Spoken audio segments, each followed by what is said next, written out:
installing a grid connected PV system. So again, here also we are finding three different bits, and somewhere we can relate our title now. Your title of the subject is operation and maintenance of solar electric system. So till now we have just gone through what is PV system, what are the different types of cells, how we are doing the connection, and how we are going to calculate the system, and site assessment, and module selection, inverter selection. So these kind we have discussed. So now onwards, like from fourth module and fifth module, we guys are concentrating about your system operation and maintenance of a system. So here first is installing a grid connected PV system. I think this is almost the same as the BOA system, whatever we already discussed. Repeatedly, we are going for it. Installing grid connected. Earlier case, just showing off one single house and how the connection has been done, we discussed.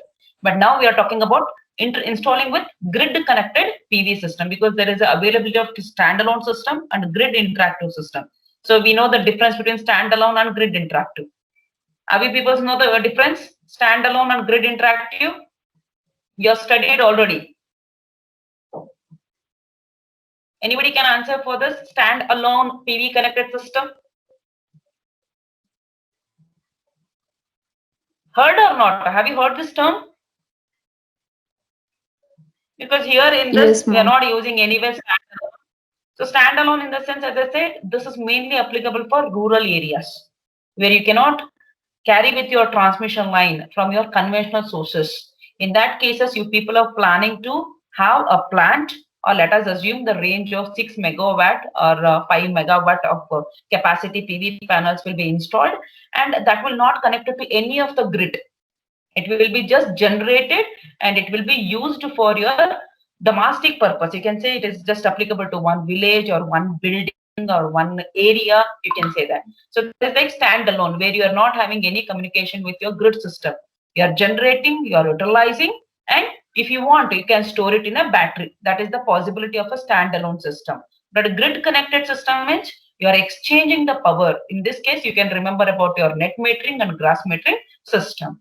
So again, here also we guys are going to discuss about what is PV array installation, DC wiring, cable routing, required lengths, cable sizing, PV combiner box, grounding, earthing, inverter installation, installation checklist, interconnection with utility grid, and required information for installation and safety.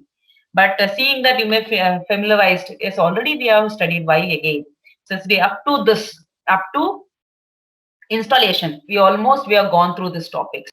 So only the new parameter we are raising is checklist and interconnection with your utility grid, and the final one is required information for installation and safety. So this is one of the important topic in this, where it will be asked in your exam also. Then we are entering into the actual concept of maintenance and testing of your electrical system. So here we go with system commissioning, and next is system operation and maintenance.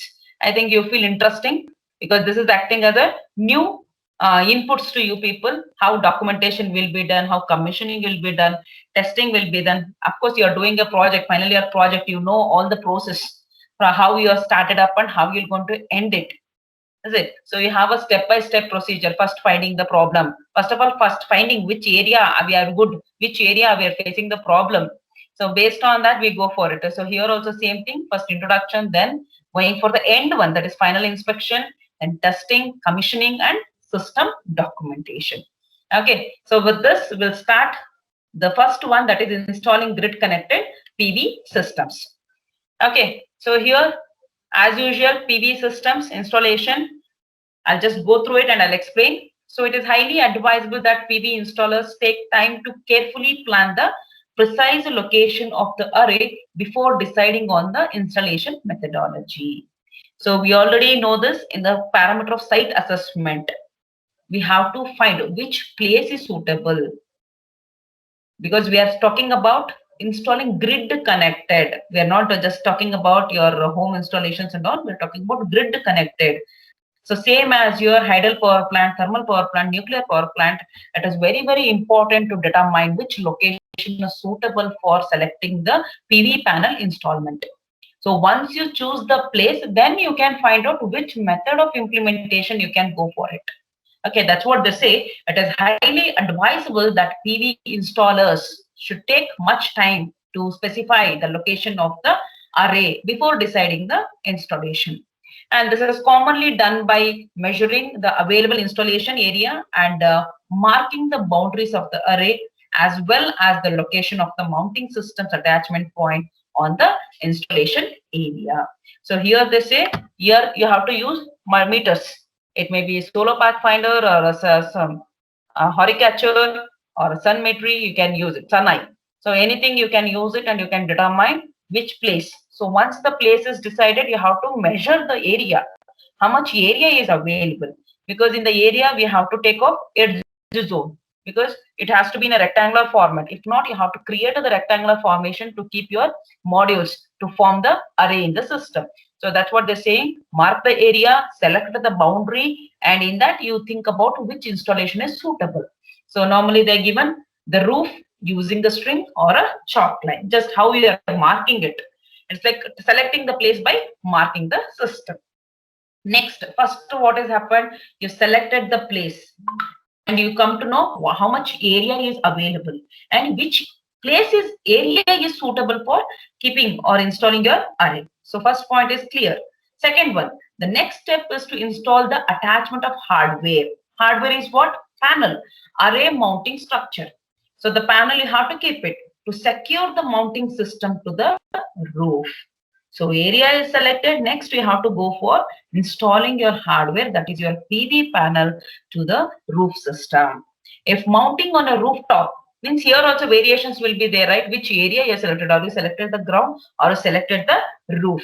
So in that, if mounting on a rooftop, care should be taken to ensure that attachment screws are securely embedded into the rafters or other structural supporting members to provide maximum attachment strength. This is completely with respect to mechanical connection, how you are connecting your hardware, how safely you are installing it, how rigidly, because it should be a rough connection has to be done. It should not come out because you're installing it and you're using for a you can say 10 years, 20 years, 30 years, you're going to utilize the same connection.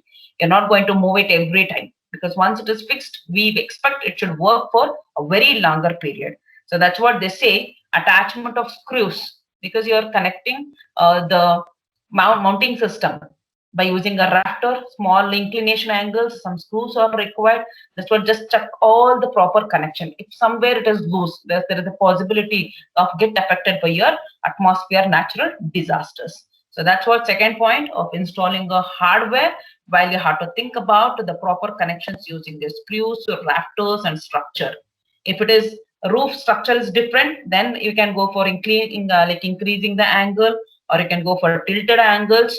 So in that cases, think what material we are using it that should be connected properly. So second is installation.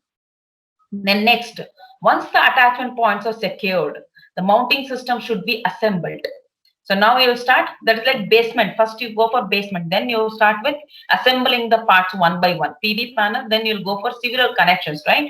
So that's what they say. Once the attachment points are secured, the mounting system should be assembled, because several types of mounting system for PV modules are available and the choice depends upon the specific application. Definitely, out of 10 to 12 types of mounting system, it is the selection from an installer. He will specify which one is suitable for the area you have selected. So based on that, you can go for it.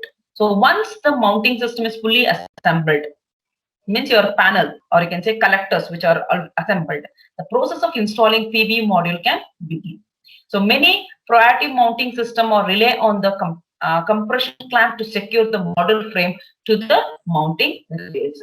So this is all like both the points are look similar because it is completely with respect to the connection and keeping the module and placing it in a proper way. Means it should not create any disturbances once it is done. Then it is imperative that the model clamps are fully compatible with the mounting system installed. It is like extra components, whatever you're using for connecting the module, rails, rafters and all, that should be done properly. So that makes your complete process of installing the system with a rigid manner. So next, once PV panel is connected, PV panel is installed, then we have to think about taking or drawing the current from your panel. So next what we have to go, because your panel will going to convert your electrical energy, sorry, light energy into electrical energy, and that should be taken off. So we want a DC wiring system. So next for this, like there will be ohmic contacts. Normally, if you consider the panel in a rectangular form, you'll have an ohmic contact where you're going to have a positive and negative terminal. From there, you're going to draw the power supply. So we'll see what exactly this DC wiring will be implemented in the system. So see, typically PV modules intended for use in grid connected system are supplied complete with the interconnection cables wired from a sealed junction box with the plug and respectable connectors at the end of each cable length. Because DC wiring, it is not like limiting yourself. You're taking the power from using a DC cable, then conversion and all, that will think about the inverter later. Because your modules intend to use in grid connected system. We are using this to connect with a grid, so that you are going to make number of interconnection. You're going to have a sealed junction box where it specifies what is the input you are getting it. Are you getting a DC or are you getting a DC? So the junction box is for DC, means DC junction box. Okay, then you'll have a proper collector. At the same time, you'll have a disconnectors also, or called isolators. Okay, then a string of modules is formed by connecting adjacent module together in series. String of modules means you are having the array, whole array. Let me be with 3 module, 10 modules, or 15 modules. We don't know, depending upon the capacity of your plant or a roof shift, you can specify. So that's what say a string of modules will be formed, and they will take the connecting adjacent module together in series. So where you can take positive to negative, negative to positive connection, how they are doing. I'll show you the diagram we have, how the connection has been done. So once desired number of modules are connected in series and that string is formed, the individual circuit needs to be brought to the central location. Because as we see, string, your limitation with like 6 number, 10 numbers. So you're going to take up the connections in the proper way, positive to negative, negative to positive, and you're drawn up with final 2 points, plus, minus, and that will be connected to your central location. Okay, then central location means I have to connect with combiner box. Typically a PV combiner box where it will be connected in parallel. String means you are having, let us assume 3 to 4 strings are there. You're taking it up and connected to PV junction box. So there you're going to have a parallel connection. So where it will be connected in parallel with any additional series string. So the picture what we have discussed about strings, like inverter strings, multiple, central, modular. So same connection, connecting in series, then afterwards you're connecting in a parallel, and finally drawing that output power. Okay. So any module string fusing will also be installed in the PV combiner box.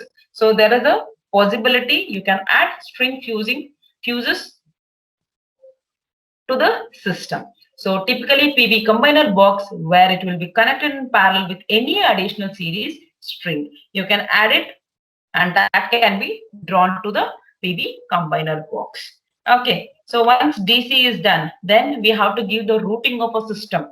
Combiner box, it has reached. After that, what we have to do? We have to go for cabling routes and required lengths.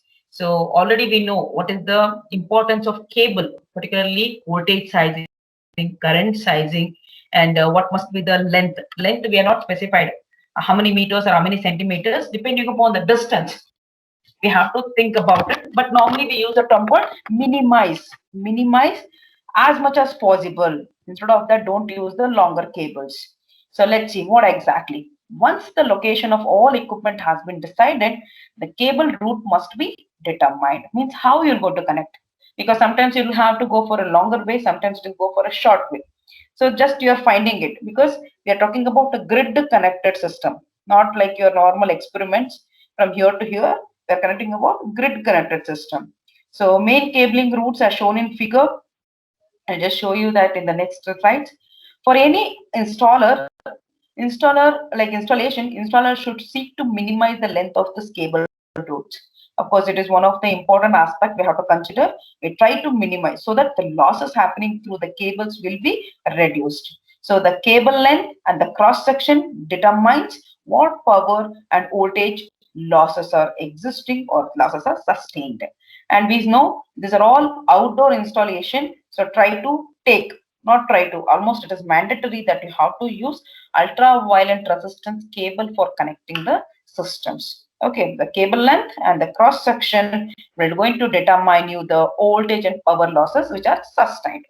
Then additionally, when planning cable routes, the PV array wiring should be installed in such a way to minimize any conductive loops. So conductive loops means, if you heard this term, you'll come to know about our PSP, first chapter, where we have written the zones from generator zone, then transformer zone, transmission zone. So similarly here, overlapping, one to one overlapping conductive zones we have to be reduced.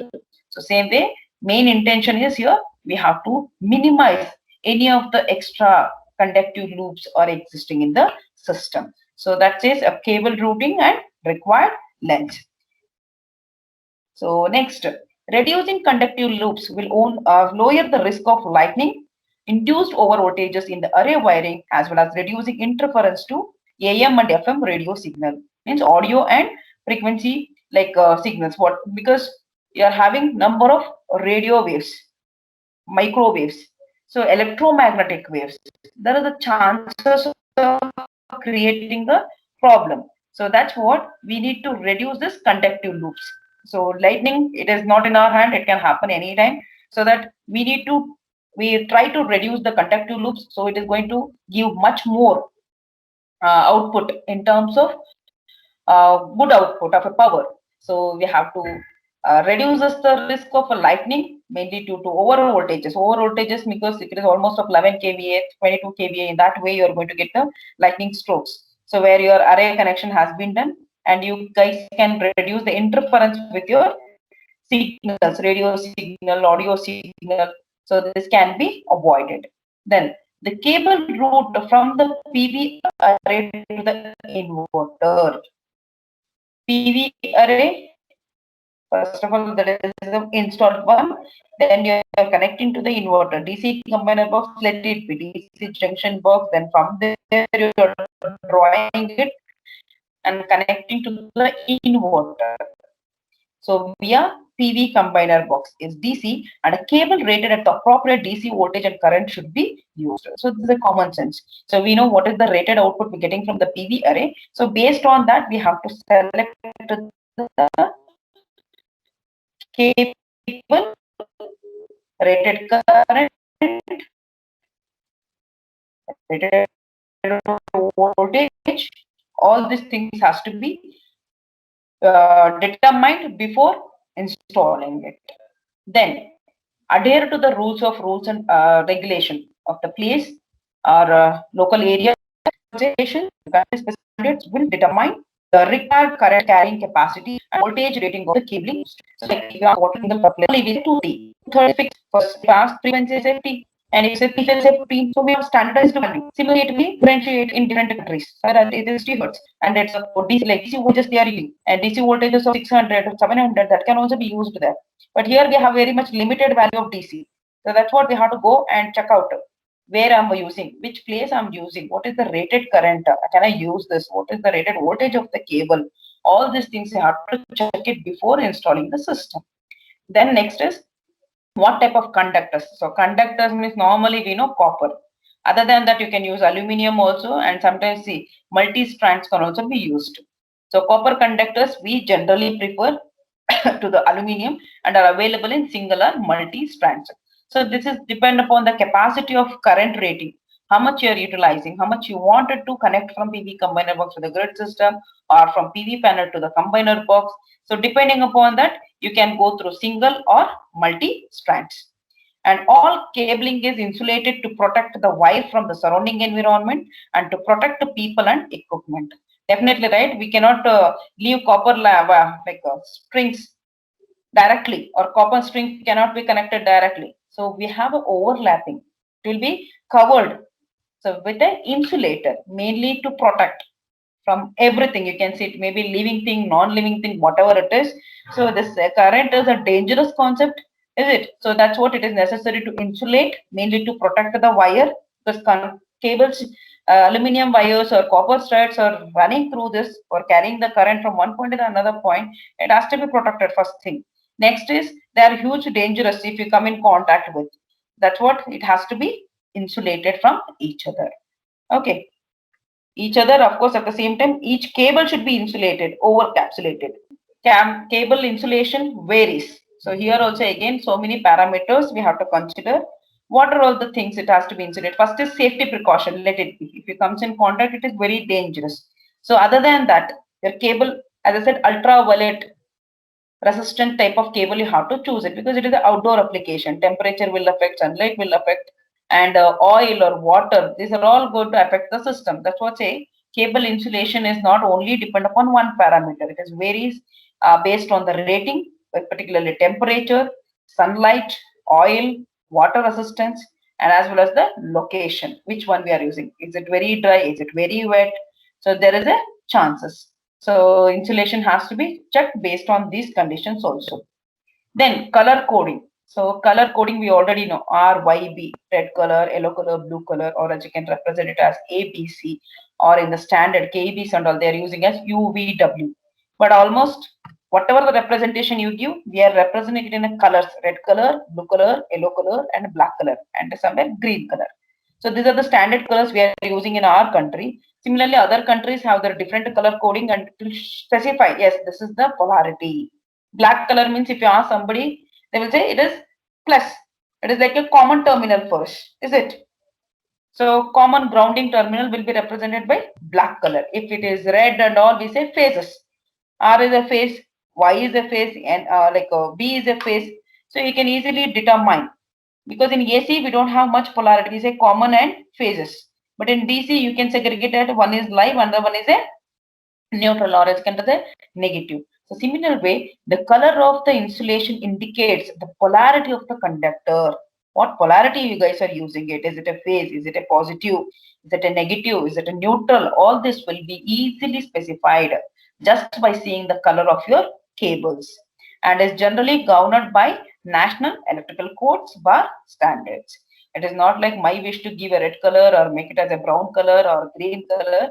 So it is a national code, electrical code. We have to follow it. Then the standard for cable insulation color differ greatly from one country to the next country. Of course, in our country, this is the color coding we are using. Maybe other country, they may make green as a grounding point. So that is possible, right? So color can vary from country to country.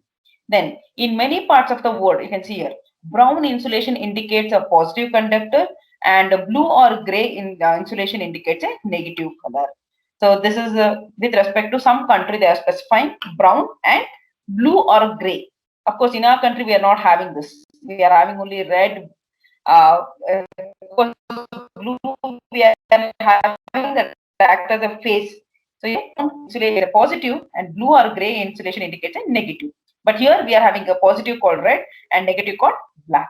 And that is a common combination we used to use it for most of the connection. And the green and yellow insulation typically indicates a ground and earth conductor.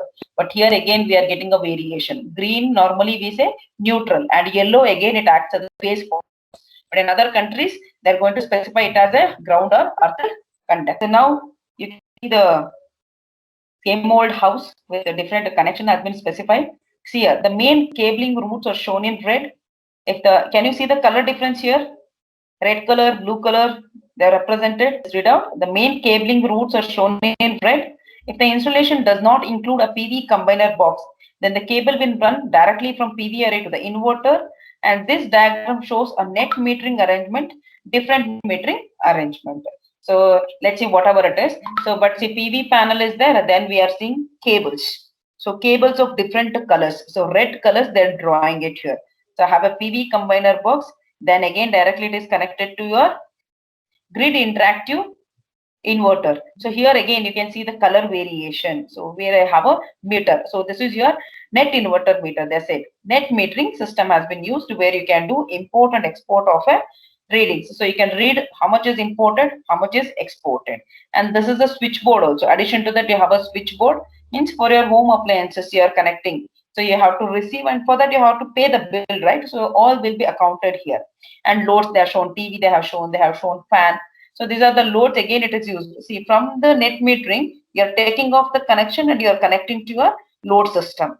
But the main power which is drawn from PV array to the grid interactive box, you can observe the color is completely red. Red means it is saying the positive.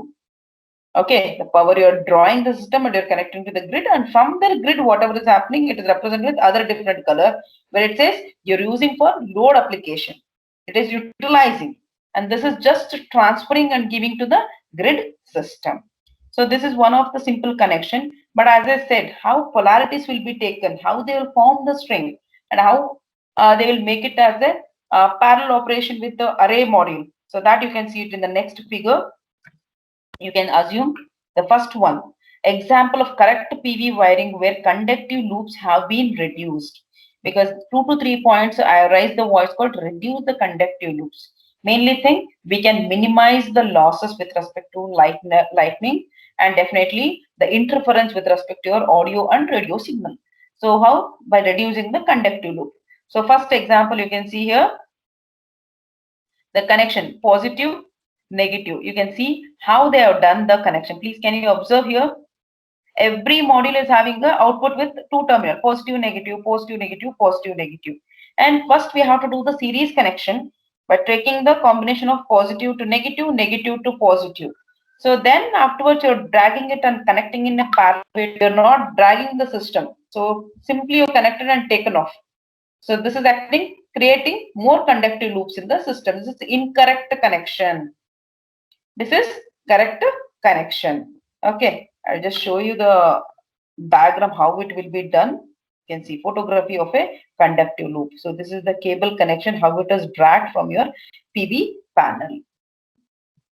They have dragged the cable, positive, negative. This is the junction box. Okay, from there they are going to take off the cables. Fine.